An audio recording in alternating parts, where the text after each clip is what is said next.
Dans ce 4e épisode, je vous explique comment trouver facilement, efficacement des idées quand on est créateur de contenu, c'est-à-dire blogueur ou youtubeur. Donc je vous parle de Burstsuggest, je vous parle de l'approche sémantique avec SEO Quantum, je vous parle aussi de l'autocomplétion et je vous parle bien sûr de l'approche des sondages qui est très puissante également. N'oubliez pas d'aller faire un tour sur la chaîne d'SEO Camp pour voir plein d'autres conférences sur des thématiques similaires, donc du web marketing qui sont très intéressantes.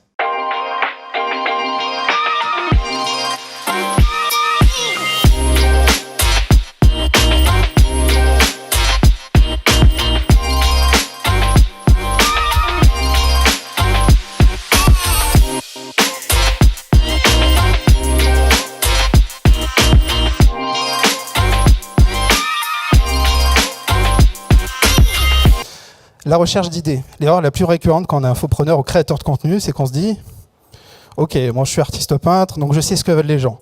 Mélange de peinture, etc. Ils veulent voir telle chose. » Et en fait, c'est une erreur, on est assez égocentré au début. On se dit « Les gens viennent me voir, ils veulent des solutions. » Et du coup, voilà, naturellement, on se dit « Je vais faire ça, ça, ça, ça. » Et là, c'est le meilleur moyen de se tirer une balle dans le pied parce que vous ne savez pas tout. Vous ne savez pas tout. Aujourd'hui, il existe des solutions superbe pour justement arriver à trouver des idées. On est en 2019, sur Internet, vous avez des centaines de solutions pour voir où est le besoin. Ce que je vous recommande le plus, c'est de sonder votre audience. Dans mon système, comme je vous l'ai dit, j'utilise le mail automation. J+1, j'envoie un mail, J+2, J+3. J+6, j'envoie à tout le monde un petit formulaire en leur demandant quelle est leur plus grande frustration. Comment je peux arriver à les aider. S'ils voulaient une vidéo, rien que pour eux, quelle serait-elle? C'est ce genre de questions que je pose grâce à un Google Form, tout simplement, c'est tout automatisé. Ils vont répondre à toutes ces questions et j'en profite pour récupérer des données sociodémographiques, c'est-à-dire l'âge, la profession, etc., etc. Alors pourquoi? Parce que ça me permet ensuite de dresser un avatar. Alors l'avatar, c'est équivalent du personae en marketing. Ça me permet d'avoir un profil type. Et c'est extrêmement important parce qu'après, vous allez adapter votre communication grâce à cet avatar. Je referme la parenthèse. Donc, je récupère toutes ces informations. Et moi, qu'est-ce qui se passe? Je récupère un fichier automatiquement, je mets des fois le nez dedans, avec toutes les frustrations, tous les besoins de mon audience. Quand je vois qu'il y a de la récurrence, par exemple 30 fois sur le mélange de peinture, je sais qu'il y a un besoin au niveau de mélange de peinture. Donc, ça me montre le vrai besoin. Aujourd'hui, j'ai des fichiers comme ça avec des milliers de lignes, j'ai plus qu'à les piocher dedans. Et c'est mon audience qui l'a fait. Ensuite, je récupère quelques sujets rapidement, je les envoie sur Google Keep et ça me fait une pile de sujets à traiter. Voilà, ça se fait tout seul. Une autre approche, plutôt que de regarder organiquement à l'ancienne sur Google ou autre, ce que j'aime bien, c'est l'approche sémantique. Je dis pas ça parce qu'Anthony est mon ami, c'est qui gère SEO Quantum. Mais l'approche sémantique est assez intéressante et je retrouve beaucoup de pertinence quand on voit les résultats.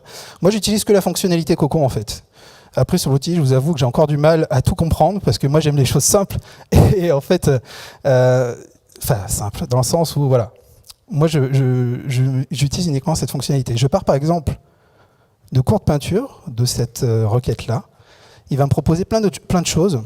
J'ai sélectionné courte peinture acrylique abstraite, je clique dessus. Et je vais avoir un niveau 3 avec plein de propositions. Et ces propositions sont vraiment pertinentes. J'ai secret de la peinture abstraite, démonstration de peinture abstraite, c'est ce que veulent les gens. Ils veulent tout le temps des vidéos de démonstration. Peinture abstraite acrylique au couteau, c'est ce qui est le plus recherché, la technique du couteau.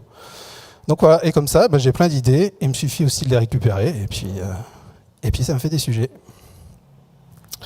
Pour le côté YouTube, vous devez absolument utiliser TubeBuddy ou vidIQ.